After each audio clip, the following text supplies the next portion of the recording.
ಹಾಗಿದ್ರೆ ವಿದೇಶದಿಂದ ಪ್ರಜ್ವಲ್ ರಾಜ್ಯಕ್ಕೆ ಮರಳೋದು ಯಾವಾಗ? ಪ್ರಜ್ವಲ್ರನ್ನ ರಾಜ್ಯಕ್ಕೆ ಕರೆಸೋ ಬಗ್ಗೆ ಚರ್ಚೆ ನಡೆದಿದೆ. ಗೌಡರ ಕುಟುಂಬದಲ್ಲೇ ರಾಜ್ಯಕ್ಕೆ ಕರೆಸೋ ಬಗ್ಗೆ ಚರ್ಚೆ ಆಗಿದೆಯಂತೆ. ಪ್ರಜ್ವಲ್ ರೇವರನ್ನ ರಾಜ್ಯಕ್ಕೆ ಕರೆಸಿ ಸರೆಂಡರ್ ಮಾಡಿಸಿದ್ರೆ ಹೇಗೆ ಅನ್ನೋ ಚರ್ಚೆ, ಅಸಾಧ್ಯತೆ ಬಗ್ಗೆ ಚರ್ಚೆ ಮಾಡಿದ್ದಾರೆ. ಸೊ ಸರೆಂಡರ್ ಮಾಡಿಸಿದ್ರೆ ಡ್ಯಾಮೇಜ್ ಕಂಟ್ರೋಲ್ ಆಗುತ್ತಾ? ಕಾನೂನಾತ್ಮಕವಾಗಿಯೂ ಕೂಡ ಏನೆಲ್ಲ ಸಾಧ್ಯತೆಗಳಿದೆ ಈ ಬಗ್ಗೆ ಅನ್ನೋದನ್ನ ರೇವಣ್ಣ ಕುಟುಂಬದ ಜೊತೆ ಚರ್ಚೆ ಮಾಡಿದಾರಂತೆ. ಸರೆಂಡರ್ ಆಗ್ತಾರೆ, ಹಾಗಿದ್ರೆ ಕುಟುಂಬವೇ ಅವರನ್ನ ರಾಜ್ಯಕ್ಕೆ ಕರೆಸಿ ಸರೆಂಡರ್ ಆಗೋ ಹಾಗೆ ಮಾಡುತ್ತೆ.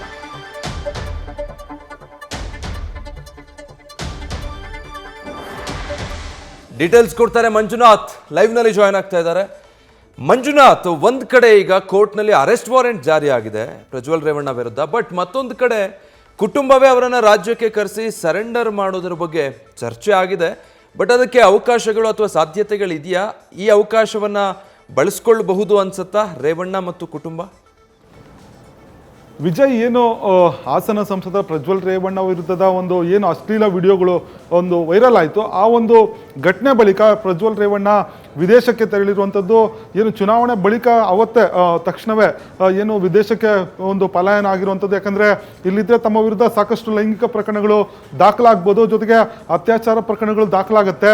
ಇದು ತಮಗೆ ಒಂದಷ್ಟು ಇಮೇಜನ್ನು ಡ್ಯಾಮೇಜ್ ಮಾಡೋದ್ರ ಜೊತೆಗೆ ನಾನು ಕಾನೂನಿನ ಹೋರಾಟವನ್ನು, ಕಾನೂನಿನ ಸರಪಳಿ ಒಳಗಡೆ ಸಿಗಾಕೊಳ್ತೀನಿ ಅನ್ನೋ ಒಂದು ಆತಂಕ ಪ್ರಜ್ವಲ್ಗಿತ್ತು. ಹೀಗಾಗಿ ವಿದೇಶಕ್ಕೆ ಪರಾರಿಯಾಗಿ ಅಲ್ಲಿ ಒಂದು ನೆಲೆಯನ್ನು ಕಂಡುಕೊಳ್ಳುವಂಥ ಕೆಲಸವನ್ನು ಈಗಾಗಲೇ ಪ್ರಜ್ವಲ್ ರೇವಣ್ಣ ಅವರು ಮಾಡಿರುವಂಥದ್ದು. ಆದರೆ ಇದರಿಂದ ಈ ಒಂದು ದೇವೇಗೌಡರ ಕುಟುಂಬ ಜೊತೆಗೆ ರೇವಣ್ಣ ಅವರ ಕುಟುಂಬ ಸಾಕಷ್ಟು ಒಂದು ಆತಂಕಕ್ಕೆ ಒಳಗಾಗಿರುವಂಥದ್ದು, ಜೊತೆಗೆ ಕುಟುಂಬದ ಇಮೇಜ್ ಕೂಡ ಡ್ಯಾಮೇಜ್ ಆಗಿದೆ, ಜೊತೆಗೆ ಪಕ್ಷದ ಡ್ಯಾಮೇಜ್ ಕೂಡ, ಅಂದರೆ ಪಕ್ಷದ ಇಮೇಜನ್ನು ಕೂಡ ಡ್ಯಾಮೇಜ್ ಆಗಿರುವಂಥದ್ದು. ಹೀಗಾಗಿ ಇದನ್ನು ಒಂದು ಕಂಟ್ರೋಲ್ ಮಾಡಬೇಕಾದ್ರೆ ಪ್ರಜ್ವಲ್ ರೇವಣ್ಣ ಅವರನ್ನು ರಾಜ್ಯಕ್ಕೆ ಕರೆಸಿ ಪೊಲೀಸರಿಗೆ ಶರಣಾಗತಿ ಮಾಡಿದ್ರೆ ಯಾವ ರೀತಿ ಮುಂದಿನ ಒಂದು ಡ್ಯಾಮೇಜ್ ಕಂಟ್ರೋಲ್ ಆಗುತ್ತಾ ಅನ್ನೋದ್ರ ಬಗ್ಗೆ ಈಗಾಗಲೇ ದೇವೇಗೌಡರ ಜೊತೆ ಏನು ಮಾಜಿ ಸಚಿವ ಎಚ್ ಡಿ ರೇವಣ್ಣ ಅವರು ಚರ್ಚೆ ಮಾಡಿರುವಂಥ ಮಾಹಿತಿ ಲಭ್ಯ ಆಗಿರುವಂಥದ್ದು.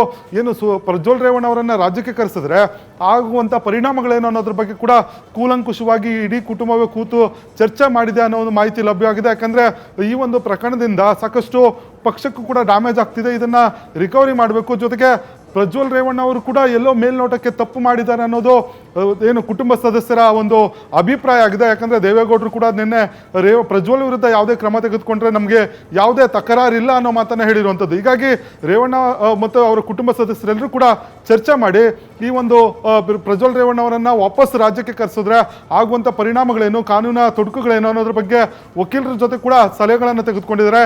ಈ ಒಂದು ಪ್ರಕರಣದಿಂದ ಹೊರಗಡೆ ಬರೋದಕ್ಕೆ ಈಗಾಗಲೇ ದಾಖಲಾಗಿರುವಂಥ FIRಗಳೇನಿದೆ, ಅದರಲ್ಲಿರುವಂಥ ಸೆಕ್ಷನ್ಗಳೇನು, ಅದರಲ್ಲಿ ಜಾಮೀನು ಸಿಗುವ ಸಾಧ್ಯತೆಗಳೇನಿದೆ, ಜೊತೆಗೆ ಸಂತ್ರಸ್ತೆಯರ ಹೇಳಿಕೆಗಳೇನು ದಾಖಲಾಗಿದೆ, ಇದೆಲ್ಲವೂ ಕೂಡ ಮಾಹಿತಿಗಳನ್ನು ಕಲೆ ಹಾಕಿ ವಕೀಲರ ಜೊತೆ ಕೂಡ ಚರ್ಚೆ ಮಾಡಿ ಮುಂದಿನ ಕಾನೂನು ರೂಪುರೇಷೆಗಳನ್ನು ಕೂಡ ಒಂದಷ್ಟು ರಣತಂತ್ರಗಳನ್ನು ಕೂಡ ಮಾಡ್ಕೊಂಡಿರುವಂಥದ್ದು. ಆದರೆ ಇವ್ರಿಗೆ ತಲೆನೋವಾಗಿರುವಂಥದ್ದು ಪ್ರಜ್ವಲ್ ರೇವಣ್ಣ ರಾಜ್ಯ ಬಿಟ್ಟು ವಿದೇಶಕ್ಕೆ ಯಾವಾಗ ತೆರಳಿದ್ರು ಅಲ್ಲಿಂದ ಇಲ್ಲಿವರೆಗೂ ಕೂಡ ಕುಟುಂಬ ಸದಸ್ಯರನ್ನು ಕೂಡ ಕಾಂಟ್ಯಾಕ್ಟ್ ಮಾಡಿಲ್ಲ ಅನ್ನೋದು ಈಗ ರೇವಣ್ಣ ಅವರ ಕುಟುಂಬಕ್ಕೆ ದೊಡ್ಡ ತಲೆನೋವಾಗಿರುವಂಥದ್ದು. ಹೀಗಾಗಿ ಯಾರನ್ನಾದ್ರೂ ಕಾಂಟ್ಯಾಕ್ಟ್ ಮಾಡಿದ್ರೆ ನನ್ನನ್ನು ಟ್ರೇಸ್ ಔಟ್ ಮಾಡ್ತಾರೆ ಅನ್ನೋ ಒಂದು ಕಾರಣಕ್ಕೆ ಪ್ರಜ್ವಲ್ ರೇವಣ್ಣ ಎಲ್ಲೋ ಒಂದು ಕಡೆ ಒಂದು ಭೂಗತರಾಗಿದ್ದಾರೆ ಅಂತಲೇ ಹೇಳ್ಬೋದು. ಹಾಗಾಗಿ ಇವರನ್ನ ಪ್ರಜ್ವಲ್ ರೇವಣ್ಣನ ಕರೆಸಲಿಕ್ಕೆ ದೇವೇಗೌಡರ ಕುಟುಂಬ ಕೂಡ ಒಂದಷ್ಟು ಪ್ಲಾನ್ಗಳನ್ನು ಮಾಡಿಕೊಂಡಿದೆ ಅನ್ನೋ ಒಂದು ಅಭಿಪ್ರಾಯ ಇದೆ. ಆದರೆ ಇದು ಎಷ್ಟರ ಮಟ್ಟಿಗೆ ಸಾಧ್ಯ ಆಗುತ್ತೆ ಅನ್ನೋದು ಕೂಡ ಕಾದು ನೋಡಬೇಕಾಗಿರುವಂಥದ್ದು. Vijay, thank you Manjunath.